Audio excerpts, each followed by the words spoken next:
what's going on, guys? Pete here with MixBetterNow.com and LearningToMix.com, and it is Monday, September the 11th.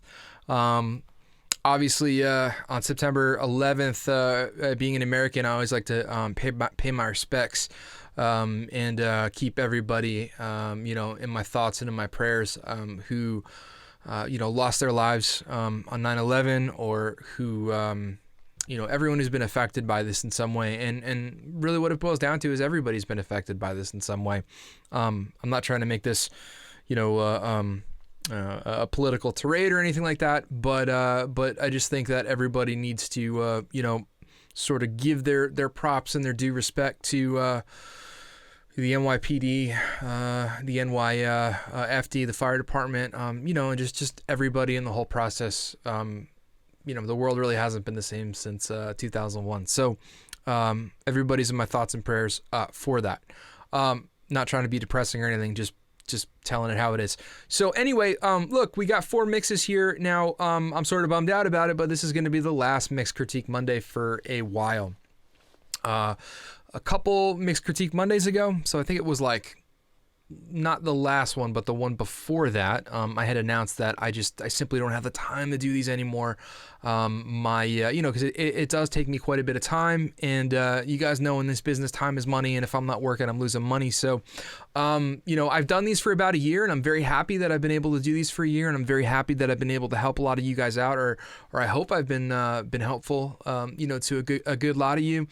And, like I said, it bums me out that I just don't have the time anymore, but I mean, look, it is what it is. I would like to use my time in some different ways. I think that can really, still help you guys out by making a lot of really great content. But Mix Critique Monday is going to have to, sort of indefinitely, kind of take a break here. And, I'm still getting mix submissions, which I appreciate. But, look, like I said, guys, I just right now, I don't have the time. I'm trying to email a lot of you back, just sort of reiterating that. So just please, take this in. And instead of acting surprised when I say it, now you guys know. I don't want to have to put like a whole big thing up, on YouTube, like in the title or anything like that. But just know that unfortunately, these are the last 4 mixes that I've committed to via email, saying, I will absolutely get you in line for a Mix Critique Monday. And, look, maybe in the future I'll have some time to do it again. And like I said last week, maybe once in a blue moon, if I have some mixes and I have some time, maybe I'll do one once in a while. But it's going to be, this is going to be it. So anyway, I'm very happy though to check these out. And like I said, I'm happy I've gotten to do this for about a year now for you guys, just about every Monday. So this week we have Jasper. Holst is, I think I'm saying that incorrectly. Jasper Holst, but I'm talking about his mix. Amazing Mr. Marvin by Napoleon Solo. I know that Jasper was working on this quite a bit, and this is a sort of tweak that he's done. I know he's been dying to get my feedback on this, so we'll get you sorted in a sec, bud. Then we got Color Me Red by Doug Payne. We have Wicked Game from Martin Berg, and then finally we have When I Met the Blues by John Bundgaard. So four mixes. I'm excited here. We're just gonna jump right into it. I'm just gonna zoom this in, and like I said last week, if you guys want to send me mixes for that hypothetical Monday where maybe I've just got time that I don't have at the moment, you can send them in. It's tough to respond to everybody and email everybody back just because I get a lot of email every day. But I always implore you guys to email me if you need anything or there's anything I can do to help you with. Definitely shoot me an email. But just know that I read all my emails. So if I don't email you back and you guys send me in a mix, I do put them all in a folder so they all are hanging out there. So anyway, we're just going to kick this one off with Amazing Mr. Marvin, and this is Jasper's, it's either a second or third revision of this mix, so we're just going to get into it right now.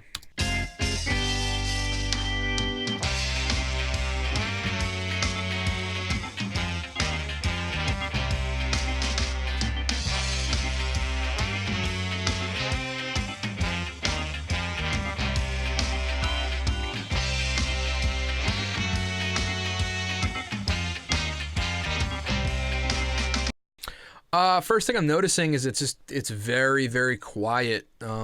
Which I pretty much never say. I love quieter mixes, stuff that's not blowing my head off, that already sounds like it's been mastered, but it's a mix. So if I'm looking at my metering correctly, this thing's hanging out around an average RMS of -21, which is pretty quiet. Peaking around -10, maybe, about -10, -10.5, excuse me. The point is, it's pretty low. You can definitely bring up your level here. Right now, the first thing that hits me with this is it sounds very thin, very underwhelming, very thin, and it sounds like there's just a whole lot of low mids that have been just way scooped out. And it sounds like you got pretty aggressive with the high pass filter. Let's listen to the song and then we'll revisit it.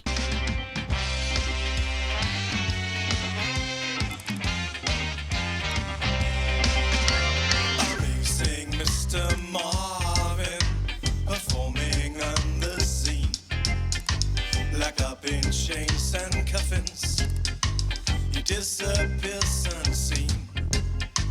He turns up in the crowd, dressed up in coat and mirror, and no one ever knows just how he disappeared. Amazing Mr. Marvin did a TV show. The Bank of England strong room seemed the perfect place to go. The gates were closed and locked, and he disappeared alright. But £1,000,000 sterling disappeared with him that night. Mr. Marvin, where do you go when you go away? Mr. Marvin, show us your trick, it might come in handy someday.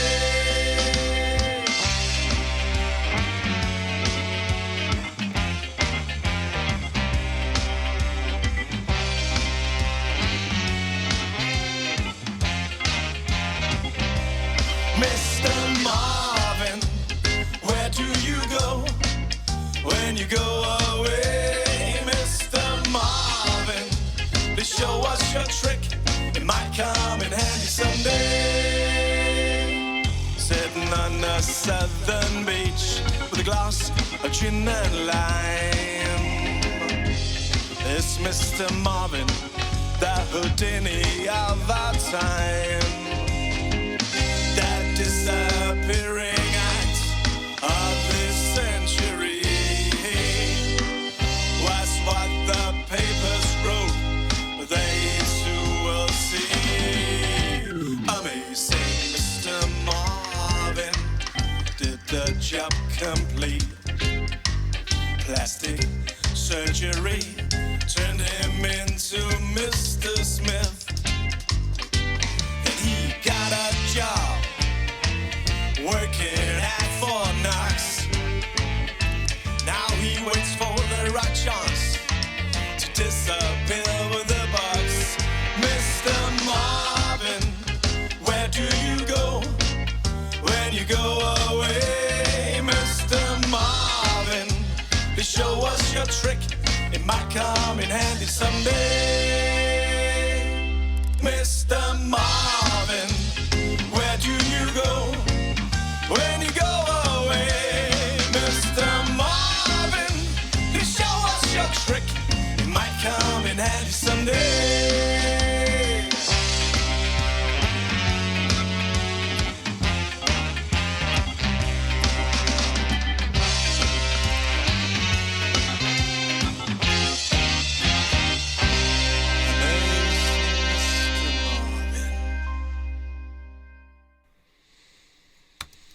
I don't think you listen to anything I said, Jasper. Man, oh man, I could tell when you guys don't do your homework, you know?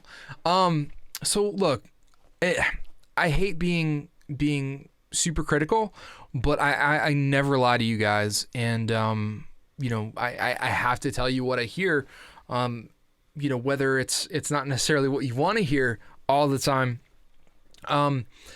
because that's how you get better, right? You sort of take you take it on the chin, and you get back in and you work on those things that that need doing.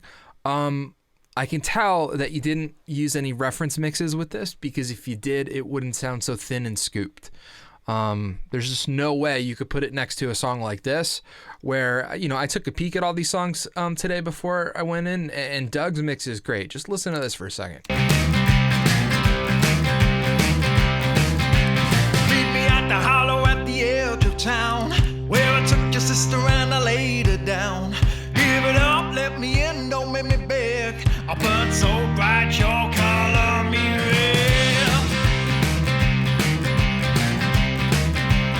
Okay, listen to the bottom end on that, and listen to the low mids on that, and then listen here.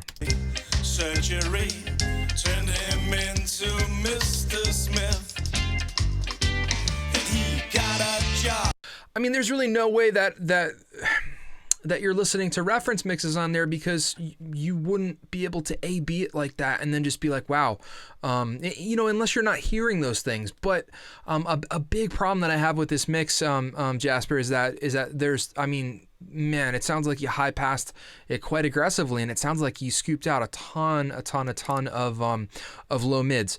If we listen, why is there a master in here? I don't want this master in here. We'll get rid of that guy.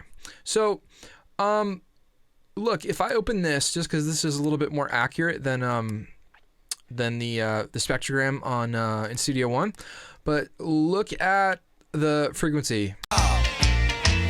Working at Fort Knox. Now he waits for the right shot. So right away I can tell is, look how much low end is gone. So, I would say you could have possibly high passed up to 60 or 70, which is way too much. And then it's just, there's a whole bunch of low mids just kind of scooped out.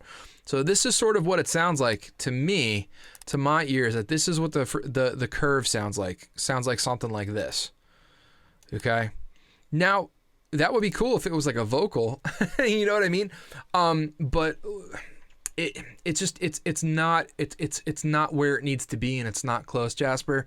It still needs a lot of work. Now here's the flip side, man. I don't know what your recorded tracks sound like. I mean, possibly they could have been recorded poorly, or they could have been something could have happened during the recording process where it sounded very thin and anemic and brittle. Which in that case, it's impossible to get a good mix out of those things, because you can only mix what's in front of you, and unless something was recorded well, and unless something was, captured appropriately, it's all you're going to be doing is fixing and not mixing, and then at that point, it's like, how much fixing can you even do? The best mixes that you'll ever hear in your life, or mixes that you love, I guarantee you that all of those sessions were recorded brilliantly well. So look, it's impossible for me to say, based upon the raw files, because I don't have that stuff, and I'm not privy to that. But all I can critique and give you feedback on is what's in front of me, and it just sounds so thin and very just dull and lifeless, and it's very flat sounding. Now again, I say this all the time. Anything that I say on here is not negative. I'm not saying anything with malicious intent. I in no way put anybody down. This is all constructive criticism. I'm saying these things because I want you guys to get better mixes. I want to help you guys improve. So I'm not, I'm not ripping on anybody. I'm not talking down to anybody by any means. I'm just letting you know what I'm hearing, so that way you can hopefully go back and listen and hear the same things that I'm hearing, and then listen to another song, like, just quickly hopping over here to Color Me Red by Doug Payne, and just having such a great sounding mix there. That's just another reason that it would be impossible for you to use a reference mix there, because look, if you can't hear the difference between those two things, man, you've got, there's a lot of stuff you got to work on. So, look, I hate to be a buzzkill, but there's a lot wrong with this, and a lot that to me just isn't there yet. So, look, if it's not the tracks, if the tracks sound better and more full and a lot more natural. I would say back off on the high pass filter, pull this back. I mean, granted, when I say I high pass everything, I do, but sometimes, I might high pass to like 20 Hertz, it just depends. It varies from song to song to song. And, while I do take out a lot of low mids, something, all in this area, they're usually pretty subtle, gentle, cuts that I'm doing, unless it's some type of, surgical, some frequency that I'm notching out or something like that. Okay. So, I would, look, I'd get back to the drawing board with this one, Jasper, and like I said, maybe that's the way that it was recorded, and maybe it's not going to be mixed any better than that. Mixing, there's a common misconception that with mixing, it's like magic can happen, and you could turn something that was played poorly or recorded poorly, and you could auto-tune anything and grid anything. And look, you still got to be able to play music well. You still have to write a good song, and you still have to know how to mic up everything. You have to know how to gain stage on the way in. You have to know, you know what I mean? So like there's so many variables between recording and mix time, and then mixing should only just be subtle enhancements that sort of happen over the course of something. So listen, I'm not beating you up by any means, Jasper, at all, man. There's no malintent. There's no negativity coming from me. I'm just telling you what I hear, man. So, I hate to be so critical, but that's the way it is. So you got some homework to do. Please listen to me, man. If you want to get better, use reference mixes. If you drag a reference mix in, and look, it's humbling. Like I remember starting out using reference mixes, and it was like, I didn't want to do that because I know that I knew that when I was at a certain point in my path that my stuff just didn't sound as good or like that. So it almost became like, well, I don't want to do that because then I'm going to feel bad about myself. But you know what? Sometimes it's not about feeling bad or feeling good. It's about learning, and it's about training your ear to recognize and hear things. So that's really what I can offer on that. Okay. I don't want to dwell on it too long, but look, if, I don't know if you have any questions about what I said, shoot me an email, bro. And, I'll try and help you out as much as I can. But, it's just very, very thin, very anemic. There's no low mids. Just because I cut low mids on, you might see me do that in a Mix Critique Monday. It doesn't mean that a mix doesn't need low mids. You know what I'm saying? So, but that's okay, bro. Keep working, man. That's what it's all about. It's about grinding. It's about putting in the work. It's about, failing. And then it's about learning from those failures and improving upon that. Right. I know most of the stuff that I learned from in my life are mistakes that I've made, and that's how we learn. So there's nothing wrong with that, and there's no shame. So thank you for that, Jasper. I appreciate it, man. Back to the drawing board. Reference mixes. Use reference mixes, man. I swear they help so much. And at the very least, if you don't know how to get there, you can still hear the difference. You know what I'm saying? Like hearing the difference between here It's Mr. Marvin and here. away. And I see the writing on. It's so big. But being able to hear that is important. Maybe not knowing how to get there mix-wise from it, it might take you a while, and that's okay. So, anyway, you're the man, Jasper, and I appreciate you having the balls to come up here and just sort of, put it out and do your thing, man. So, big props to you for that. I appreciate you, dude. Keep on working and keep on rocking, bro. Cool. Next up, Color Me Red, Doug Payne. Let's just line this guy up. I know I'm gonna have to pull this down a little bit. Let's get inserts. This sounds mastered to me.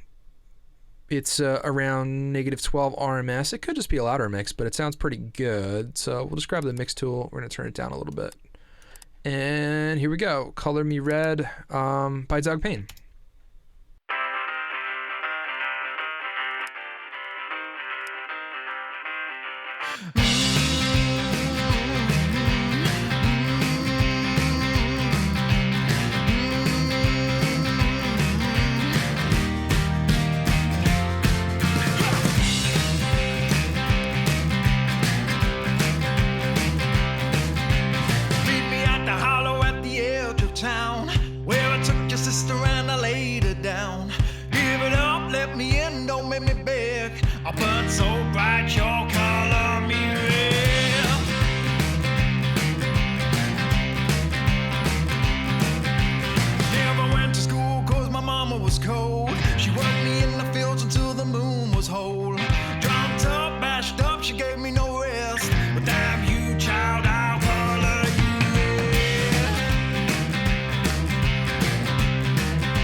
rain. Give it up, let me in and give me a roll. Meet you at the bottom at the wild eyes sinners bowl.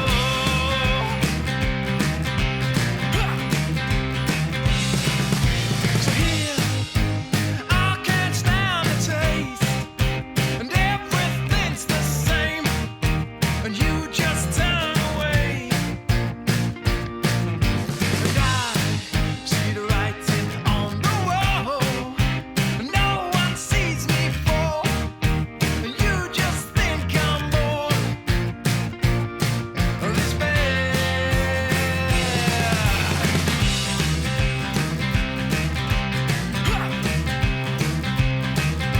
I feel so bad. I feel so bad. I feel so bad. So meet me at the hollow, you can color me red.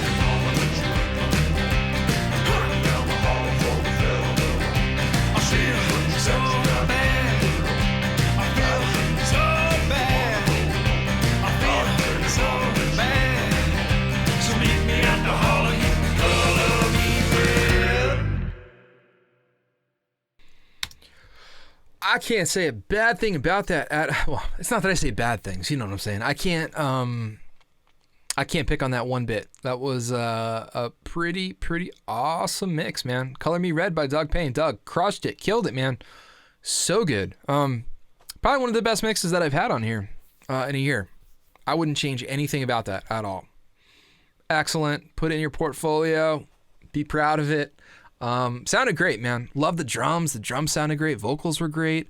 I thought it was super tasteful how he used just enough effects on certain things to like move, the vocals back with the music and everything like that. Nothing was dripping wet, and it was just very tastefully done. Just a really great job. Nice big, fun sounding, kind of blues rock mix, man. Was really great job. Yeah, it's pat yourself on the back for that one. Good job, Doug. Thank you for that, man. Appreciate it. Wicked Game. Cover from Martin Berg. I think this is a cover song of, what's that dude's name? Chris Isaac. I think this is a Chris Isaac song. Could be wrong. Could be right. Let's check it out. I haven't heard this one yet. I think I only listened, just quickly peeked at the first two. And then I've heard When I Met the Blues before.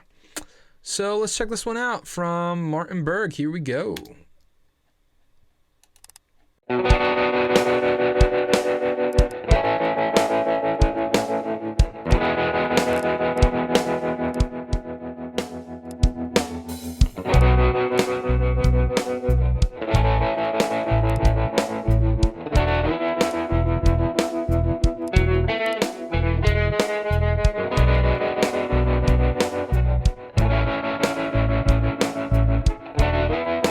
Okay, right away I can tell the bass is too loud. I would pull the bass down a little bit.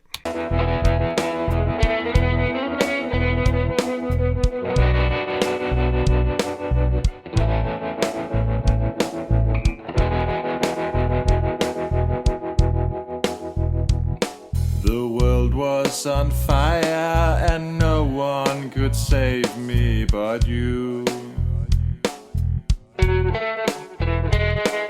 Strange what desire will make foolish people do. I never dreamed that I need somebody like you. Okay, so maybe it wasn't the bass that was too loud. I think as more instruments come in, what I'm hearing here, Martin, is that the drums are just too quiet. So the guitars are loud, the bass is loud, the vocals are really loud. I would pull everything down because usually the way that I balance a mix, I'll pull up the drums like via my drum VCA or my drum bus. Then I'll bring in the bass, then I'll bring in the guitars, then I'll bring in the keys, then I'll, whatever else is in there, then the vocals. Last, and usually the last thing that you're going to have in there is going to be the loudest. But the drums they need to come up or everything else needs to come down. And the other thing that I'm hearing is the vocal performance is not not in key. It's going, it's flat, it's sharp, it's flat, it's sharp. So it's a pretty inconsistent vocal performance so far. Let's keep going. I never dreamed that I love somebody like you. I don't wanna fall in love. I don't wanna fall in love with you.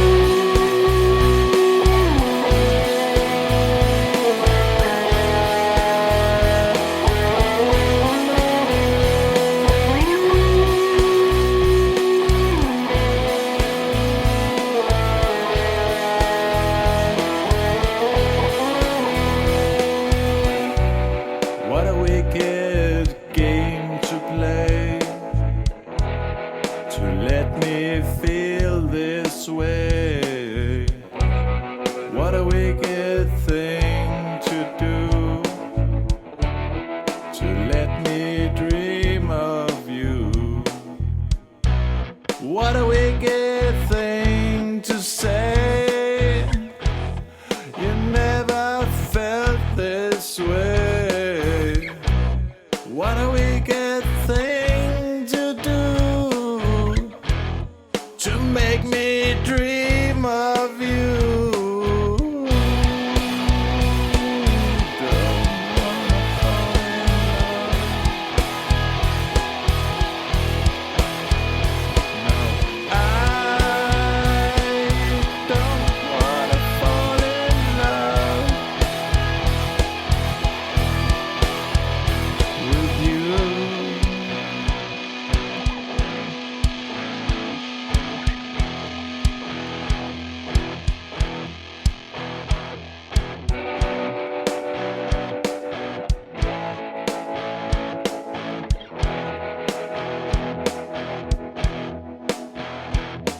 The world was on fire and no one could save me but you. It's strange what desire will make foolish people do. I never dreamed that I loved somebody like you. Yeah, see, just there's certain parts of this performance, like right here. Never dreamed that I loved somebody. Listen how flat you go on love. I never dreamed that I loved somebody like you. I never dreamed that I lose somebody like you. No, I don't want to fall in love. I don't want to fall in love with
love me some tremolo. All right, Martin, couple things we got going on here, man, that are, I guess the biggest issues that I have with this. Number one, the vocal performance is all over the place. It's really, really, not in key. I don't know if this is you, if you sang this or someone, you recorded, did this or whatever.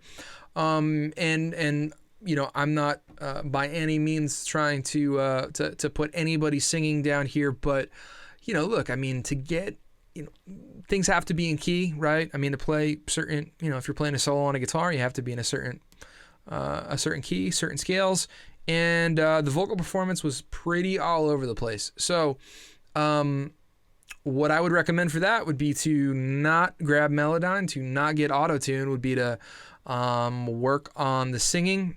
Again, if it's you or if it's a client, really pay attention to the vocal performance, because let's be honest, the vocals if there's vocals in any song, the most important instrument in that track is the vocals. If it's an instrumental song, then whatever instrument is featured the most or is playing like a solo or a lead lick, then that's the next most important instrument in a song.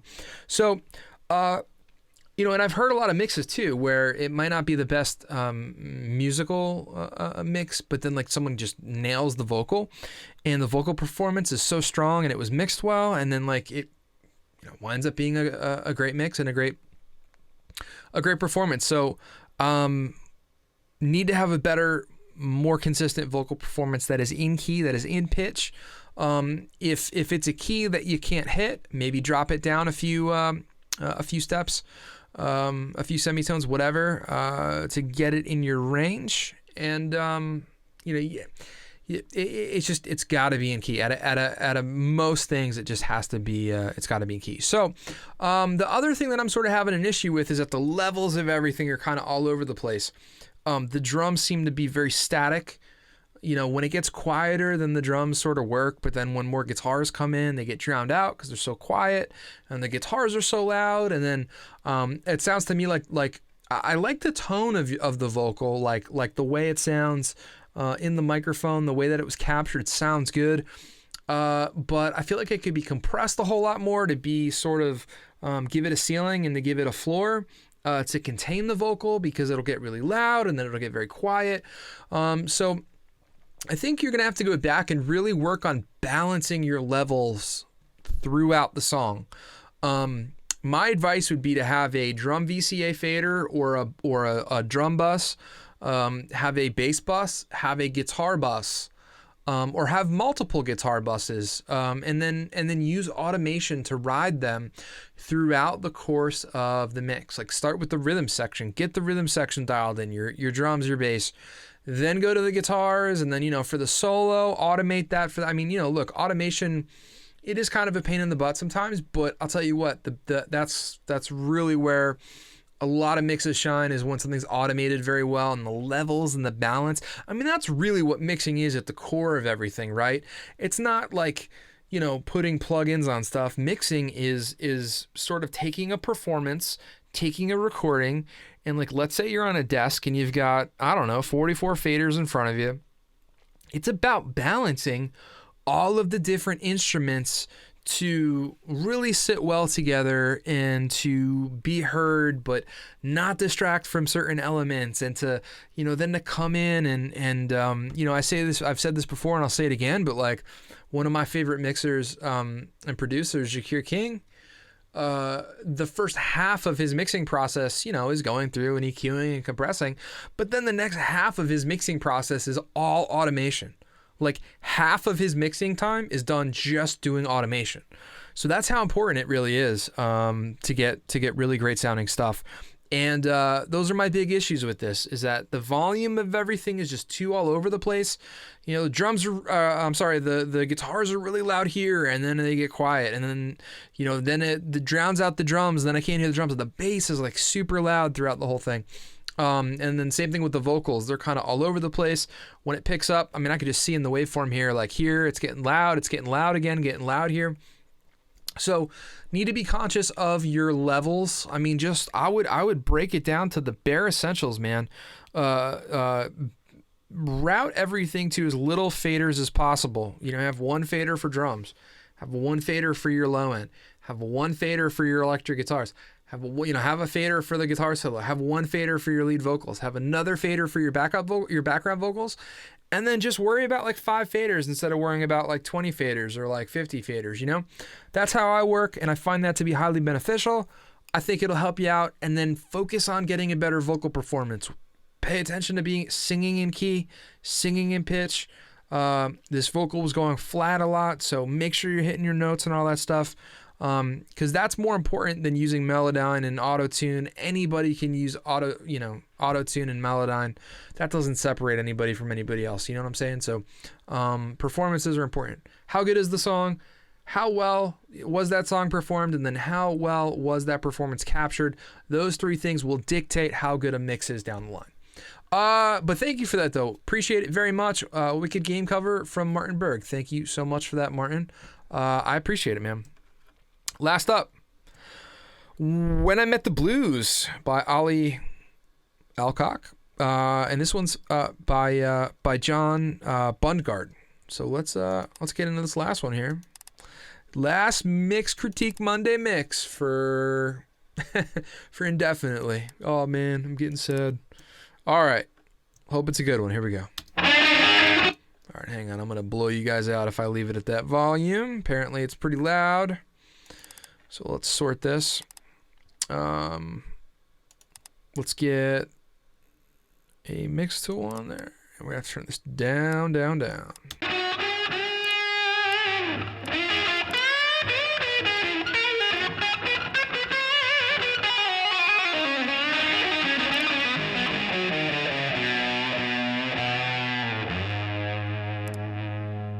Now when I first met the blues, it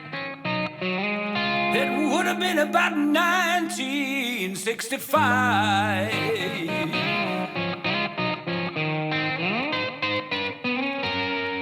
Yeah, so this is just, it's probably too loud. I mean, if this is let's say in your RMS is around -12, that's loud for me for a mix. I don't know if this is mastered or not, but it's I kind of have I've got my my monitor controller here sort of just hanging out at like a normal spot, and this is kind of like taking my head off right now. So just a little heads up there, John. When I first met the blues,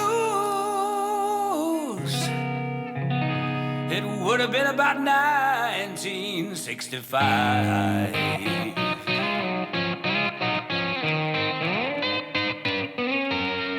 But whatever life you choose, the blues is still alive.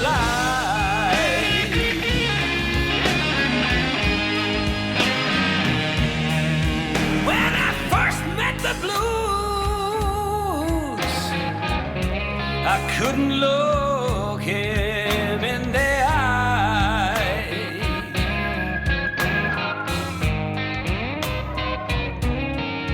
When I first met the blues, I couldn't look him in the eye.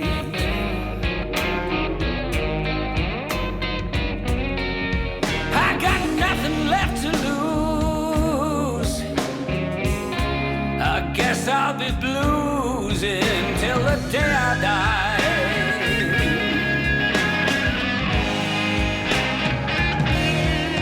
When I first met the blues, I wouldn't let him in my door.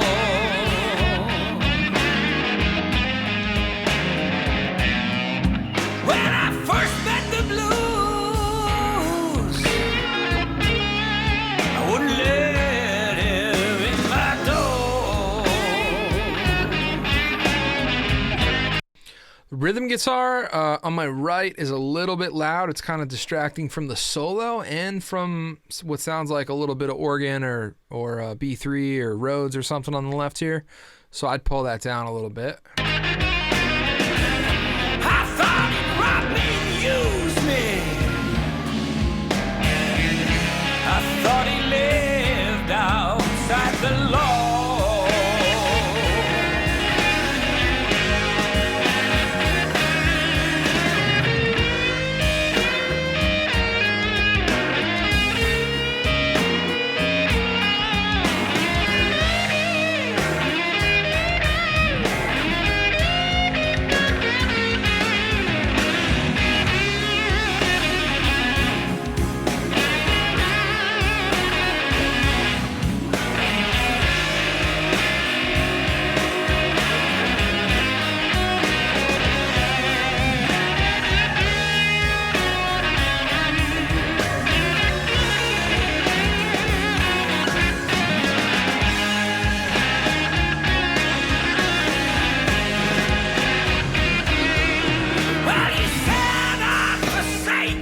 to keep on going, even though I'm black and blue.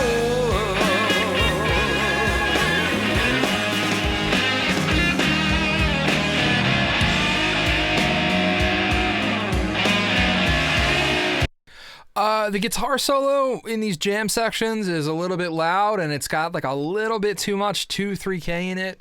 It's a tricky tightrope to walk with electric guitar, you know, pushing 2K, 3K, 4K, because yes, it's that frequency range that allows things to poke out, but that's the problem, is that it allows it to poke out, and it's almost kind of like hurts your teeth kind of thing. So it's a very, very delicate tightrope to walk, and I really don't have any good tricks or suggestions except to proceed with caution, because you push it 1 dB too loud, 2 dB too loud, it could ruin a really good guitar sound. But the flip side is, if you don't have a little bit in there when if it needs it, it might not poke out enough. In a more stripped down kind of setting like this, I mean, I wouldn't think it would need a ton, but I would just pull the volume down a little bit on this, and I think it would be a lot less kind of in your face sounding.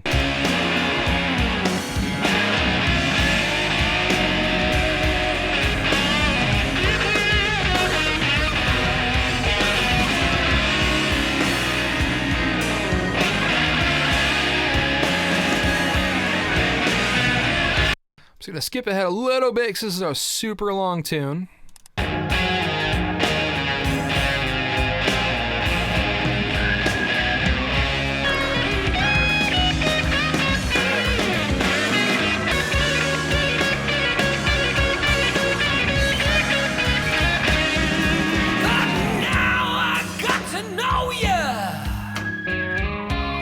Better the devil that you know.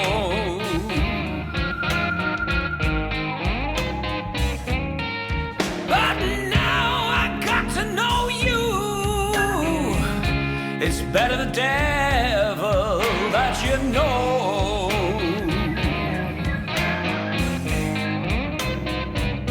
Yes, now you become my friend now. I want you to help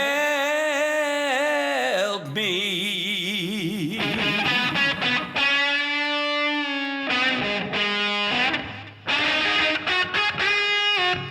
Yeah, see, here's one of those areas where it's just a little too chewy and a little too, you know, there's nothing else being played right there. I would automate out some of that 2K, 3K, 4K. You know, that helps get over drums, that helps get through other guitars, that helps get through keys, you know what I mean? But when it's by itself, it's just a little, it's not naturally there in a lot of guitars. Like, even if you hear the bridge pickup on a super spanky or a bitey telly, or you know, the bridge pickup on a P90, it still doesn't have a whole lot of that 3K thing happening. So you know, I would just pay attention to that when you're mixing guitars, man.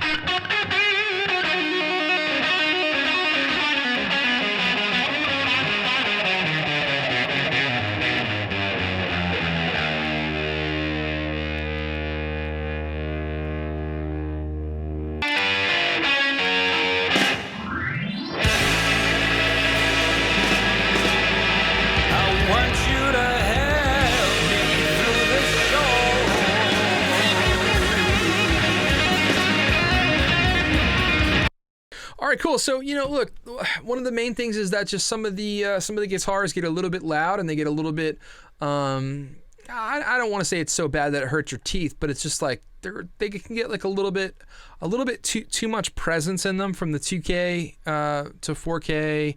Sometimes it can be 5K, sometimes it can be 1.5K, depending on the guitar, depending on the pickup, depending on the amp.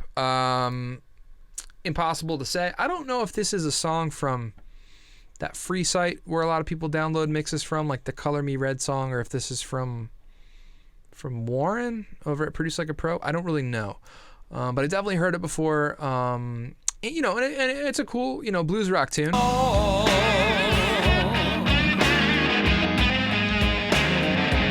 But again, I would just work on a little bit of the levels. The guitar on the right-hand side is a little bit distracting from the stuff that's coming through on the left. Like, I would love to hear way more of the keys and the organ. For me, they're very, very buried in here, and I'm just getting blasted with guitar.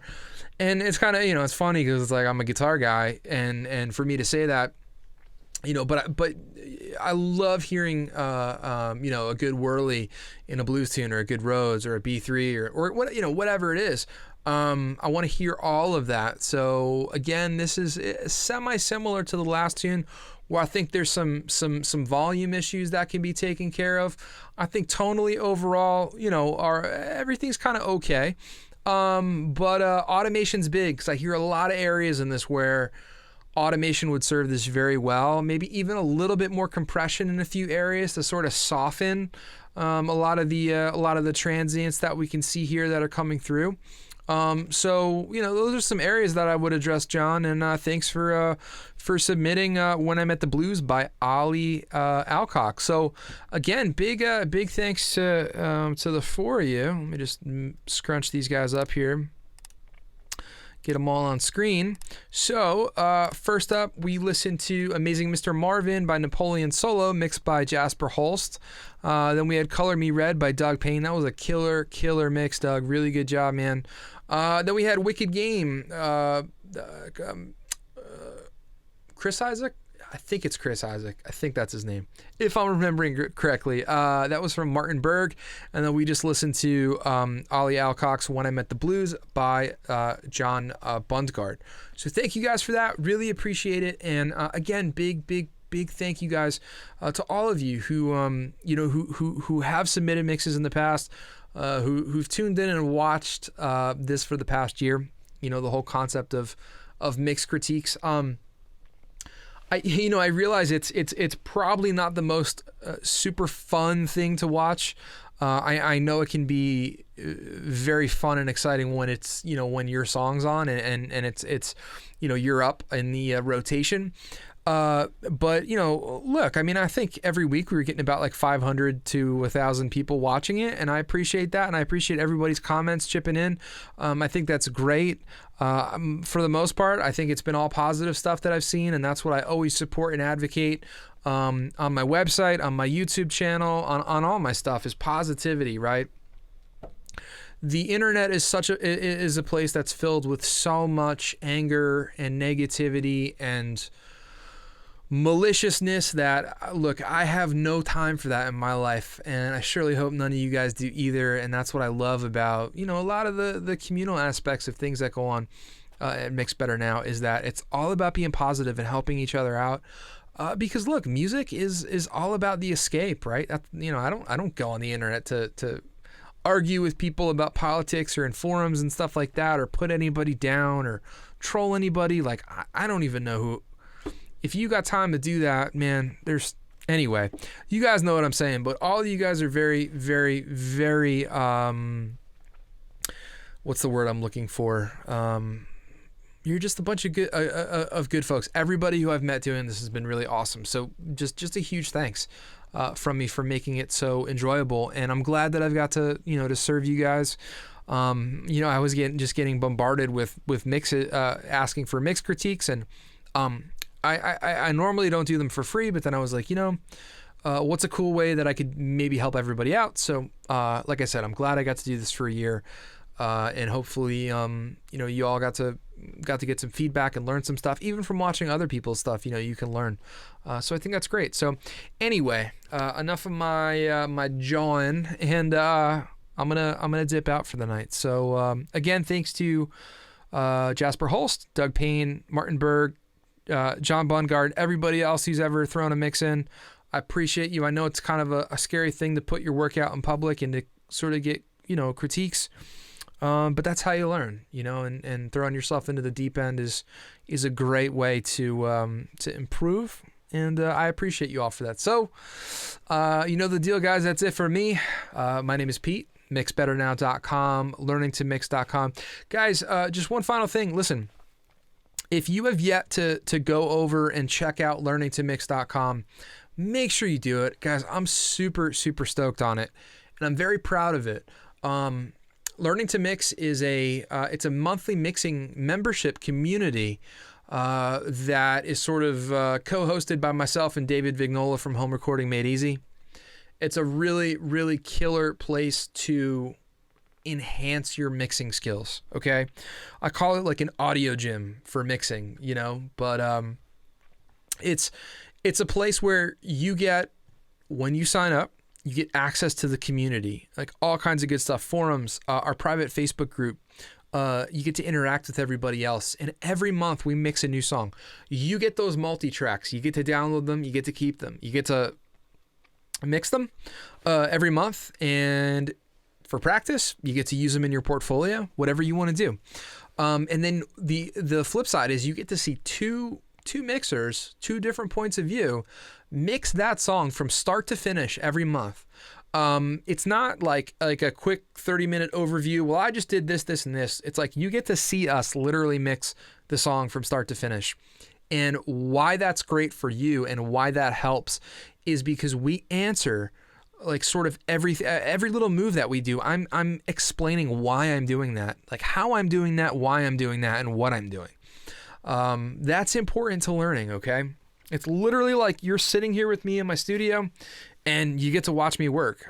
Same thing, same exact view with David. And it's cool because you get two different points of view on it. And I feel like that's a super helpful thing. You get a whole bunch of other stuff in the bonus section. I mean, tons and tons and tons of stuff there. Our mix prep videos, how to use auto align. We go through our templates, everything like that. We also give away some super secret Ninja drum samples and super special mix templates and stuff like that. So it's like lots and lots and lots of stuff that you get for joining. Okay, we've got some really great companies on board: PreSonus, Slate Digital, Plugin Alliance, Sound Radix. Okay, so and we give away plugins every month. We have a mixing contest for that month. So you guys throw your mixes in. And then we go ahead and we go through it and we pick maybe a winner, maybe a couple winners, and then we just give away a bunch of awesome plugins. We're going to be giving away free copies of Studio One Professional. There's lots and lots of great stuff on there. So I highly implore you guys to come over to learningtomix.com, check it out. It's a fully operational, no question asked, 30-day money back guarantee. So you got nothing to lose. If it's not for you, shoot me an email. Hey Pete, it's not working out, man. Not for me. No worries, man. I totally get it. So, but anyway, look, if I didn't believe in it and if I didn't think it would help you, I wouldn't talk about it, and I surely wouldn't make it, and I wouldn't have put forth all that effort. So anyway, go check it out, judge for yourself, and I really, really hope to see you over there. But anyway, thanks again, guys, so much. All right, thanks for watching, whether it's today or for the last year, and I hope you all have a really, really fantastic day, and I will catch you guys next time, whether it's another tutorial or maybe I might surprise you and throw one of these up in a few weeks. But like I said, there won't be one next Monday or the Monday after that. There's just a lot going on. So, all right.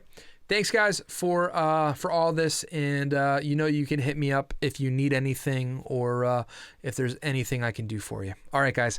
Catch you later. Have a great night.